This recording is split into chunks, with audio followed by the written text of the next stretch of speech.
بڑے غصے میں انہوں نے لکھا کہ آل از ناٹ گڈ، یہ چنگا نہیں کیتا ہے نہیں تسی انڈیا۔ اب جو 5 اگست کا احتجاج ہوگا اس میں قوم کے بچے تو ہوں گے لیکن خان صاحب کے بچے نہیں ہوں گے۔ کہ امریکہ سے ناراضگی تو ہے ہی نہیں، صاف افر کا بیانیہ تو ہے ہی کوئی نہیں۔ اس کا مطلب ہے کہ پی ٹی آئی نے غلامی کی زنجیریں توڑ کے غلامی کے گھنگرو پہن لیے۔ تو شاید انڈیا کو شرم آ گئی کہ ہم اس منہ سے کیسے کھیلیں، انہوں نے پھر کہا کہ جی سیمی فائنل نہیں کھیلتے، کیونکہ سیمی فائنل میں بھی پہنچ گئے۔ اب پاکستان کو واک اوور ملے گا اور پاکستان فائنل میں چلا جائے گا۔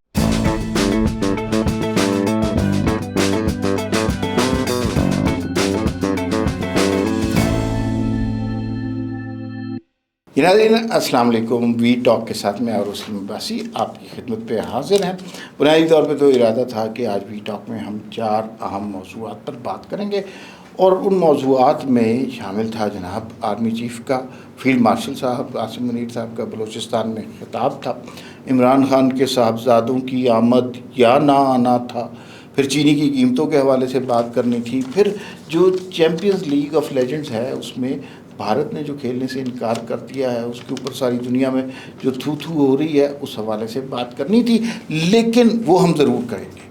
لیکن ایک بڑی بریکنگ نیوز آ گئی ہے، اور وہ بریکنگ نیوز ساری دنیا میں ایک بریکنگ نیوز تصور کی جا رہی ہے۔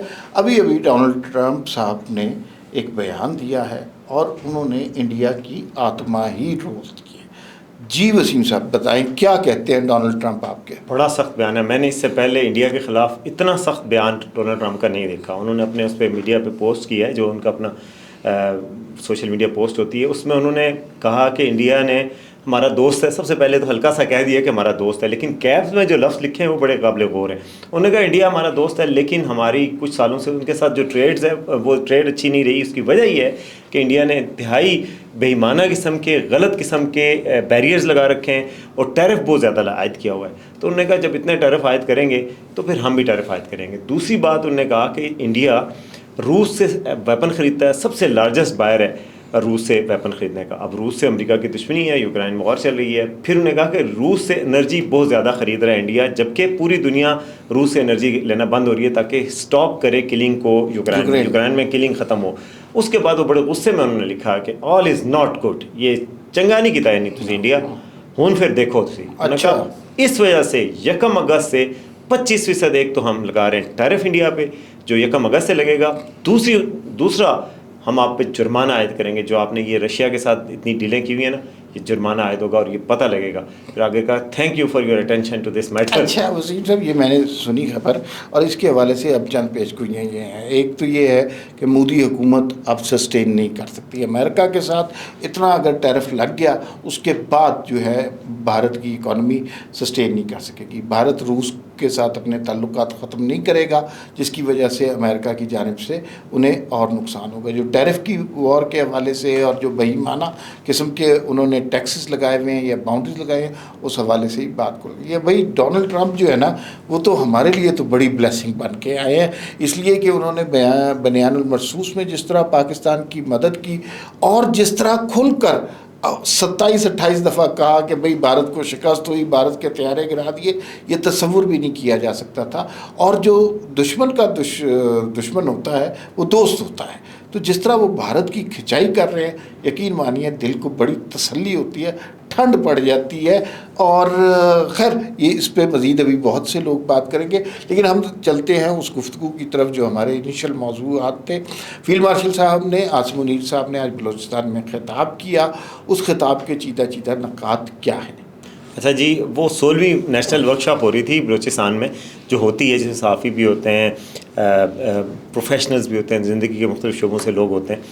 تو اس میں انہوں نے انڈین پراکسیز کی بات کی، اور جو کہ پہلے ہی پاکستان کا موقف ہے کہ انڈین پراکسیز جو ہے وہ بلوچستان کی جو امن پسند عوام ہیں ان کو چین سے نہیں جینا دے رہی، اور وہ بلوچستان میں مسلسل گڑبڑ کر رہی ہیں، جو کہ پاکستان کو پتہ ہے۔ اور اسی وجہ سے جو BLA اس کو فتنۃ الہندوستان کو نیم بھی دیا گیا ہے، کیونکہ ظاہر ہے، اور میں آپ کو بتاؤں کہ انڈین بھی اس پہ شرم نہیں کرتے کہ ہم سپورٹ کر رہے ہیں، اور ہمارے یہ جو ٹیررسٹ ہیں ادھر کے وہ بھی نہیں شرم کرتے، اور وہ کہتے ہیں کہ ہم تو ہر کس سے مدد لیں گے اور ہم انڈیا کی مدد لیتے ہیں، اس پہ فخر محسوس کرتے ہیں۔ یہی بات انہوں نے ہائی لائٹ کی کہ جی انڈیا کا جو یہ فتنہ ہے یہ انڈیا کی سپورٹ کے ساتھ چل رہا ہے، اور یہاں پر یہ کوشش کریں کہ پرامن لوگوں کو زندگیاں کا خراب کریں، اور اس کو ہم اجازت نہیں دیں گے۔ اس سے پہلے بھی وہ کہہ چکے ہیں کہ ہم اس کی اجازت نہیں دیں گے۔ انڈیا کی خفت کے حوالے سے انہوں نے کہا کہ جی پوری دنیا کے سامنے اس کا پتہ لگ گیا ہے کہ جی وہ جنگ ہارے ہیں، تو اس کے بعد بعد سے وہ اپنی خفت مٹانے کی کوشش کر رہے ہیں. اس کے بعد وہ پراکسیز کو ایکٹیویٹ کر دیا انہوں نے, ظاہر امریکہ کا حق میں ہار گئے. تو یہ چل رہا ہے تناظر میں. آپ یہ بھی دیکھیں کہ کل ہی لوک سبھا کا اجلاس ہوا اور وہاں پر جس طریقے سے پوری پارلیمنٹ میں جو مودی صاحب کی ہوئی ہے, اخیر قسم کی ہوئی ہے. آپ کو سب کے سامنے پتہ ہے کہ جی ایک کھڑے ہو گئے ممبر پارلیمنٹ, انہوں نے کہا میں نے خود رافیل کا ملبہ دیکھا ہے, اس کا نمبر بتا دیا اور کہا کہ رافیل گرا ہے. ایک نے کہا کہ آپ جیسے آپ بتا رہے تھے ہرپریت سنگھ, وہ انہوں نے کہا کہ جی آپ ہمارے جتنے جہاز ہیں وہ دکھا دیں ایگزیبیشن میں, ہم مان جائیں گے. پھر سب سے زیادہ جو انہوں نے کہا جو اپوزیشن لیڈر ہیں راہل گاندھی, انہوں نے کہا کہ مودی جی آپ اگر اتنی آپ میں دم ہے تو کہہ دیں کہ ٹرمپ جھوٹ بول رہے ہیں. ٹرمپ جو کہہ رہا ہے کہ میں نے صلح کروائی ہے, آپ میں اتنا دم ہے تو آپ کہہ دیں کہ جھوٹ بول رہے ہیں. یہ چیز اتنی وائرل ہو رہی ہے انڈیا میں اور اتنی اس کو ٹریکشن مل رہی ہے کہ سب کو پتہ لگ گیا مودی نے ٹرمپ کا نام نہیں لیا اپنی تقریر میں کہ جی وہ جھوٹ بول رہے ہیں, کیونکہ ظاہر ہے یہ افورڈ نہیں کر سکتے. کل ٹرمپ نے بائی دا وے چلتے چلتے پھر کہا, کسی نے اس سے سوال پوچھا کہ انڈیا کے ساتھ ٹریڈ ڈیل کدھر جا رہی ہے, انہوں نے کہا انڈیا سے ڈیل نہیں ہو رہی, ان کے 25% ٹیرف لگے گا. لیکن ایک بات میں آپ کو بتا دوں کہ انڈیا اور پاکستان کی صلح میں نے کروائی تھی, مجھے کریڈٹ نہیں ملتا لیکن میں کروائی تھی. تو لیکن وسیم جو بڑی عام گفتگو آپ کر رہے ہیں, اس میں بلوچستان کے حوالے سے جو آپ نے بڑی سنجیدہ گفتگو کی, فیلڈ مارشل صاحب کا خطاب بھی تھا, اس میں ہم کافی عرصے سے دیکھ رہے ہیں, کچھ تھوڑا سا میں نے اسٹڈی بھی کیا بلوچستان کو, تو مجھے یہ اندازہ ہوا کہ وہاں پر یہ نفرت پھیلانے والے تشدد پسند دہشت گرد گروپ ضرور موجود ہیں, اور وہ نوجوان بلوچستان کی نوجوان نسل کے ذہنوں کو بھی پامال کرتے ہیں, اور نعرہ ان کے پاس کچھ اور ہے, اور وہ بعض اوقات جانتے بوجھتے اور بعض اوقات نادانستگی میں ان دہشت گردوں کے بیانیے کا حصہ بن جاتے ہیں. شاید وہ اس طرح نہیں کرنا چاہ رہے ہوتے, جیسے ہم نے دیکھا بہت سے خود کش بمبار جو ہوتے ہیں وہ اس طرح نہیں کرنا چاہتے, لیکن بعض اوقات یوں لگتا ہے کہ بلیک میل کر کے انہیں ایک ایسی پوزیشن میں لایا جاتا ہے جہاں پر ان کے پاس اس کے علاوہ آپشن نہیں رہتی. یہ جو BLA جیسے گروپ ہے, یا جو وہاں پر غیر بلوچوں کے قتل پر خاموش رہتے ہیں اور اپنے آپ کو انسانی حقوق کے پاسبان یا عمل در کہتے ہیں, ان کے حوالے سے بات بالکل کلیئر ہو جانی چاہیے. ریاست کو بالکل کلیئر کٹ بیانیاں لینا چاہیے, اور اب میرے خیال میں بات کھل کر ہونا شروع ہو گئی ہے, جو کہ بہت اچھی بات ہے کہ یہ لوگ ان کے, ہم نے اس چکر میں نہیں پڑھنا کہ یہ لوگ جو ہے یہ انسانی حقوق والے, یہ نہیں ہیں, یہ دہشت گرد ہیں, یہ فتنۃ الہندوستان ہے, پراکسی وار ہے, ان کی فنڈنگ بھارت سے ہوتی ہے, اور ان کا مقصد پاکستان میں امن و امان کو تباہ کرنا, دہشت خودکش حملے کرنا. اور جعفر ایکسپریس والا واقعہ آپ کو یاد ہے کہ وہ کانٹیکٹ میں تھے افغانستان سے جہاں پر ان کے انڈینز پہنچ تھے. تو یہ بات بالکل واضح ہو جانی چاہیے لوگوں کو بھی, اور ہمارے جو سوچنے والے لوگ ہیں ان کو بھی کلیئر ہو جانی چاہیے کہ یہ انسانی حقوق کی بات نہیں ہو رہی, یہ دہشت گردوں کی بات ہو رہی ہے. انسانی حقوق کے لیے آواز اٹھانا بہت اچھی بات ہے, قابل تحسین عمل ہے, لیکن دہشت گردوں کی کسی طرح بھی پذیرائی کرنا یا حوصلہ افزائی کرنا جرم ہے, اور جرم رہنا چاہیے, اور یہ عالمی جرم ہے. ہاں, انٹرنیشنلی بھی کوئی اس کو ریکگنائز نہیں کرتا. اچھا, اب ذرا اگلے موضوع کی طرف آ جائیے, اور اگلا موضوع ہے وہ بھی انٹرنیشنل موضوع ہے نا, کہ عمران خان کے صاحبزادے جنہوں نے پاکستان آنا تھا, بڑی تیاریاں ہو رہی تھیں اور بڑا زبردست قسم کا ماحول بن رہا تھا. 5 اگست کو تاریخی ریلی ہونی تھی اور لاکھوں لوگوں نے نکلنا تھا, اور تو وہ عمران خان کے صاحبزادے نے, پہلے تو یہ خبر آئی کہ وہ نہیں آ رہے. اچھا, ایک تو ہمیں یہ بتائیں کیوں نہیں آ رہے. دوسرا, ساتھ ساتھ قاسم جو ان کے صاحبزادے ہیں, انہوں نے ایک امریکی چینل کو انٹرویو دیا اور سائفر والے بیانیے کو اڑا کے رکھ دیا. اچھا, قاسم اور سلمان کی جو آپ کہہ رہے تھے کہ وہ امریکہ سے کیوں نہیں آ رہے, کیونکہ عمران خان صاحب نے ان کا ہونا کیا. عمران خان صاحب نے کل باقاعدہ رپورٹر سے بات کی ہے اور انہوں نے کہا ہے کہ میں نے ان کو منع کیا کہ وہ نہ آئیں. تو اب جو 5 اگست کا احتجاج ہوگا اس میں قوم کے بچے تو ہوں گے لیکن خان صاحب کے بچے نہیں ہوں گے, اور وہ احتجاج اسی طرح ہوگا. اس سے بڑا پہلے تو ان کو نقصان پہنچا تھا کہ جی ایک کارکنوں کے ولولے کو, جوش کو, کیونکہ ایک صحافی تھے امریکہ میں, سینئر صحافی, انہوں نے کہا تھا کہ جب یہ امریکہ جائیں گے, سینیٹرز کا, امریکہ کے کانگریس مین کا وفد ہوگا, امریکی صحافی ہوں گے, انٹرنیشنل میڈیا ہوگا, جہاز بھر کے قاسم اور سلمان کے ساتھ پاکستان آئیں گے, پاکستان میں امریکن ایمبیسی میں بیٹھیں گے, یہاں سے پھر وہ ڈیالہ جائیں گے, کوریج ہوگی, مظاہرے ہوں گے, اور وہ ہر روز امریکی ایمبیسی میں جائیں گے, اور انٹرنیشنل میڈیا کور کرے گا. وہ سب کچھ نہیں ہوا، پھر وہ سب ختم ہو گیا اور وہ کارکنوں کو یہ ہوا کہ اب وہ نہیں آ رہے. مگر اس کے بعد جو کل قاسم کا انٹرویو آیا ایک امریکی ٹی وی پہ، اس میں جو انہوں نے ورڈ بائی ورڈ بات کی ہے وہ بڑی حیرت انگیز تھی. اس سے پی ٹی آئی کے سافر بیانیے کو نقصان پہنچا، کیونکہ انہوں نے کہا، ان سے پوچھا گیا کہ عمران خان کے جو الائز اور دوست ہیں ان سے آپ کو کیا مدد کی توقع ہے. انہوں نے کہا صرف اور صرف ہم امریکہ کی طرف دیکھتے ہیں اور امریکہ سے ہی ہمیں مدد کی توقع ہے، کیونکہ یہاں پر لوگوں نے کنڈیم بھی کیا ہے اور یہی راستہ ہمیں واحد نظر آتا ہے. تو یہ چیز جو ایبسولوٹلی ناٹ کا بیانیہ تھا، یا کا نعبد و یا کا نستعین تھا، یہ جو سارے بیانات تھے اور کیا ہم غلام ہیں، ان کو پنکچر کرتا ہے اور ان کے لیے بڑا نقصان ہے. بیسیکلی بات یہ ہے، اب اس بات کو سمرائز کریں، تحریک انصاف کی ایک ایسی جماعت بن گئی ہے جس میں غریب کا بچہ جوتے بھی کھا سکتا ہے، ڈنڈے بھی کھا سکتا ہے، گرفتاریاں بھی دے سکتا ہے، اس کی گاڑی بھی جل سکتی ہے، وہ پیٹرول کا بھی خرچہ بھی جیب سے دیتا ہے، وہ سارے پاکستان میں مارا احتجاج کر سکتا ہے اور تحریک انصاف کے ورکر کے طور پہ. لیکن عمران خان کے بیٹے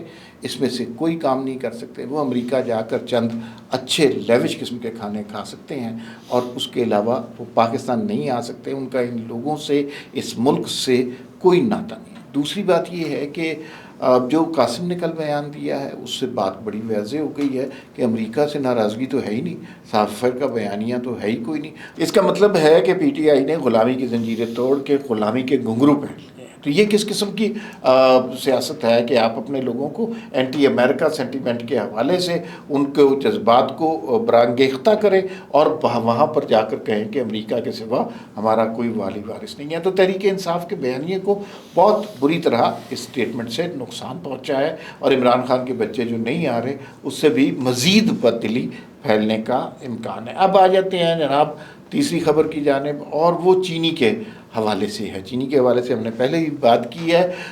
انصار بھائی صاحب کی ایک بڑی امپورٹنٹ خبر آج آئی ہے، اس میں کچھ طارق بشیر چیمہ صاحب کا بھی ذکر ہے، پھر کچھ یہ بھی ہے کہ کس کس کی شوگر ملیں. لوگ یہ جاننا چاہتے ہیں کہ بھئی کون ہمارے سے، ہماری جیبوں سے پیسے نکلوا کے اپنی تجوریوں میں بھر رہا ہے. تو یہ کیا رپورٹ کے بارے میں؟ اچھا، انصار بھائی صاحب کی بڑی اچھی سٹوری ایک تھی، وہ ہمیشہ وہ آپ کو پتہ ہے وہ سٹوریز دیتے ہیں، بڑی اتھینٹک ہوتی ہیں. انہوں نے مفتاح اسماعیل صاحب سے بات کی ہوئی تھی، مجھے تو لگتا ہے انہوں نے پرائم منسٹر سے بھی بات کی ہوئی تھی. ذرائع سے انہوں نے چلایا، انہوں نے کوٹ نہیں کیا ہوا، لیکن جو ان کی انفارمیشن ہے وہ اس سے لگتا ہے. اور تو انہوں نے جناب وہ بتایا ہوا ہے کہ پاکستان میں جو پچھلی دفعہ شوگر کی امپورٹ کے حوالے سے، ایکسپورٹ کے حوالے سے اجازت دینی تھی، تو مفتاح صاحب نے خود کہا کہ مجھے شہباز شریف نے منع کیا تھا کہ آپ نے نہیں کرنی. طارق بشیر چیمہ کو انچارج بنا دیا جو کہ بات مانتے ہی نہیں ہیں. تو لابی اگر تھی تو وہ انہوں نے اس وقت نہیں کی. گویا اس وقت جو اجازت دی گئی پرائم منسٹر صاحب کی طرف سے، اس میں یہ کہا گیا کہ اسحاق ڈار صاحب کمیٹی کے سربراہ تھے، ان کی طرف سے اجازت دیجیے کہ 1 لاکھ ٹن ایکسپورٹ کر دیں. پھر اس کی وجہ سے پاکستان میں قلت پیدا ہوئی ہے. اس وقت پورا ملک چینی کو وہ کہہ رہا ہے کہ ڈھونڈ رہا ہے اور چینی 200 روپے کلو بھی نہیں مل رہی. تو اس پہ حکومت شدید دباؤ کا شکار ہے. اس میں اب یہ سٹوری میں یہ بھی بتایا گیا ہے کہ کتنی ملیں کس کی ہیں. بتایا گیا کہ سب سے زیادہ پاکستان میں ملیں جو ہے پاکستان کی شوگر انڈسٹری میں جو 15% شیئر ہے وہ جہانگیر ترین صاحب کا ہے. اس کے بعد جہانگیر ترین صاحب، اس کے بعد اومنی گروپ ہے جو کہ زرداری صاحب کے بڑے دوست ہیں سندھ میں، فرنٹ مین بھی کہا جاتا ہے. ہاں، ان کا ایک کیسز میں آیا تھا جو دبئی لیکس وغیرہ میں. اس کے علاوہ پھر اس کے علاوہ اور بھی خانوادے ہیں. شریف فیملی ہے، شریف فیملی میں شہباز شریف صاحب کی 2 اور نواز شریف صاحب کی فیملی کی 1 ہے. شہباز شریف صاحب کی فیملی کی 2 اور نواز شریف صاحب کی فیملی کی 1 مل ہے. تو وہ کہہ رہے ہیں کہ شہباز شریف نے یہ فیصلہ کیا ہے کہ وہ شوگر مافیا سے ٹکرا جائیں. کیسے ٹکرا سکتے ہیں؟ ان کی اپنے بیٹے سے نہیں ٹکرائیں گے، سلمان شہباز یا دوسرے، مطلب وہ نہیں، وہ اس کا مطلب وہ اپنے آپ سے ٹکرائیں گے، ہے نا. نہیں دیکھیں آپ نہیں، میں سیریسلی کہ وہ بے شک جو مرضی کرے، لیکن اس میں وہ ان کا شیئر کم ہے یا زیادہ ہے، ملے 2 ہیں یا 100 ہیں، وہ سٹیک ہولڈر تو ہیں اس مافیا. لیکن ایک بات میں آپ کو بتاؤں کہ مفتاح اسماعیل صاحب نے ان کو بھی کہا اور ہم سے بھی گفتگو ہوئی تو اس میں یہی کہہ رہے تھے کہ شہباز شریف پرسنلی انٹرسٹڈ نہیں تھے کہ ان کو کیا جائے. حالانکہ ظاہر ہے وہ تنقید کا شکار ہیں کیونکہ ان کا کانفلکٹ آف انٹرسٹ تو ہے، ان کے بیٹے کی ملیں. لیکن وہ پرسنلی پچھلی دفعہ بھی انہوں نے کہا کہ ایکسپورٹ کی اجازت نہیں دی، حالانکہ ان کو فائدہ ہو سکتا تھا. اس دفعہ بھی وہ نہیں مان رہے تھے، لیکن پتہ نہیں پھر کس نے منایا، کیسے کیا.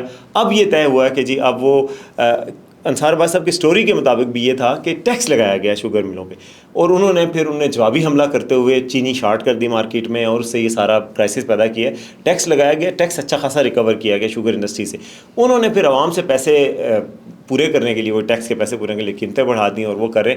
تو یہ شہباز شریف صاحب اب جوابی حملہ کریں گے کوئی ان پہ، ان کا خیال ہے. لیکن ظاہر ہے کانفلکٹ آف انٹرسٹ کی بھی بات ہے. ٹھیک، بالکل صحیح ہے.